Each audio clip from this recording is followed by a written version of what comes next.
Hi friends, എൻ്റെ പുതിയ വീഡിയോയിലേക്ക് എല്ലാവർക്കും സ്വാഗതം.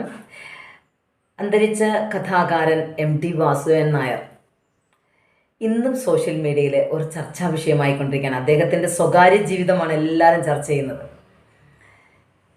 എനിക്ക് തോന്നുന്നു കേരളത്തിലെ ഒരു 75% ആൾക്കാർക്കും MT വാസുദേവൻ നായർ പ്രമീള ടീച്ചർ എന്ന് പറയുന്ന ഒരു അധ്യാപികയെ വിവാഹം കഴിച്ചിരുന്നുവെന്നും അതിലൊരു മകളുണ്ട് എന്നും ഇത്തരത്തിലുള്ള ഒരു കോംപ്ലിക്കേഷൻ ലൈഫിൽ ഉണ്ടായിരുന്നു എന്ന് പലർക്കും അറിയില്ല. എനിക്ക് തോന്നുന്നു അങ്ങനെയാണ്. ഞാൻ അതിൻ്റെ കമൻറ്റ് വായിച്ചു.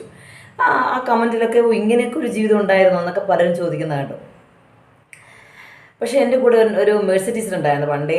ആ ടീച്ചറാണ് എനിക്ക് MDയുടെ വിശേഷങ്ങളൊക്കെ പറഞ്ഞു തന്നത്. പ്രമീള ടീച്ചർ ഒരു ബെസ്റ്റ് സ്റ്റുഡൻ്റ് ആയിരുന്നു, ഒരു നൈബറായിരുന്നു.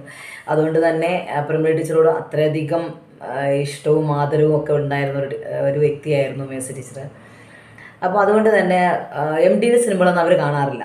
കാരണം അവരുടെ ടീച്ചറിൻ്റെ ജീവിതത്തെ നശിപ്പിച്ച ഒരു വ്യക്തിയെ അവർ പിന്തുടരാൻ തയ്യാറായിരുന്നില്ല എന്നുള്ളതാണ്. അത്രയധികം അധ്യാപക വിദ്യാർത്ഥി ബന്ധത്തിൻ്റെ ഒരു തീക്ഷ്ണത പ്രമീള ടീച്ചർക്ക് ഉണ്ടാക്കിയെടുക്കാൻ കഴിഞ്ഞത് വളരെ നല്ലൊരു കാര്യം തന്നെയാണ്.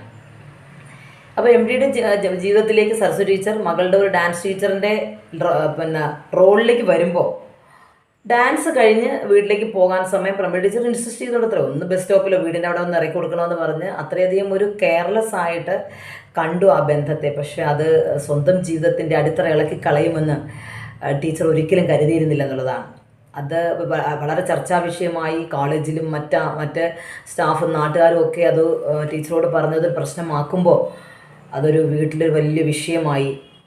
അന്ന് ശാഠ്യത്തോടു കൂടി MD പറഞ്ഞൊരു വാചകമുണ്ട്, നിനക്ക് എടുക്കാവുന്നതെല്ലാം എടുത്തുകൊണ്ട് ഈ വീട്ടിൽ നിന്ന് ഇന്ന് തന്നെ ഇറങ്ങണം എന്ന് കർക്കശത്തോടു കൂടി പറയുമ്പോൾ ആ വീടിൻ്റെ സ്റ്റെയർ കേസിൽ കരഞ്ഞ് തളർന്നിരുന്ന ഒരു പ്രമീള ടീച്ചറിൻ്റെ ഒരു മുഖമുണ്ട്. അത് എന്നോട് മേഴ്സി ടീച്ചർ പറയും, ആക്ച്വലി എന്നോട് ഭയങ്കര എൻ്റെ കണ്ണു തന്നെ നിറഞ്ഞുപോയി.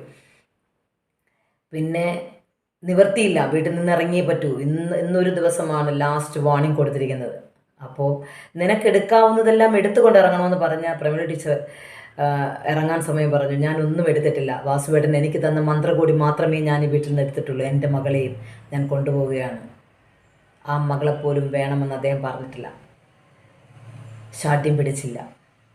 ആ പടിയിറക്കം ജീവിതത്തിൻ്റെ അവസാനം വരെ മറ്റൊരാൾക്ക് വേണ്ടി ആ മനസ്സോ അവരുടെ ജീവിതമോ അവർ മാറ്റിവെച്ചില്ല എന്നൊരു അപൂർവ വ്യക്തിത്വത്തിൻ്റെ ഉടമയായിരുന്നു പ്രമീള ടീച്ചർ എന്നുള്ളതാണ്.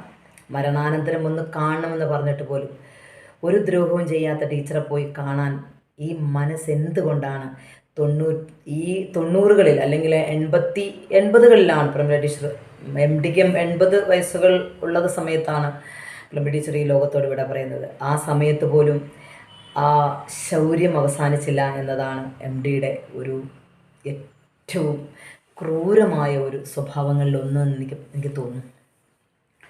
അത് അദ്ദേഹത്തിന് ശരിയാകാം. നമ്മൾ വിമർശിക്കുമ്പോൾ ഒരുപക്ഷെ അത് ക്രൂരമായ ഒരു വിമർശനമായി പോവും. MDക്ക് തോന്നിയതുപോലെ ജീവിച്ചു. അദ്ദേഹം ഈ ലോകത്തോട് വിട പറഞ്ഞു. ജീവിച്ചിരിക്കുമ്പോൾ തന്നെ കിട്ടാവുന്ന പരമാവധി അംഗീകാരങ്ങളും നേടാൻ കഴിഞ്ഞ അപൂർവമായ ഒരു അതുല്യ പ്രതിഭയ്ക്ക് പ്രണാമം.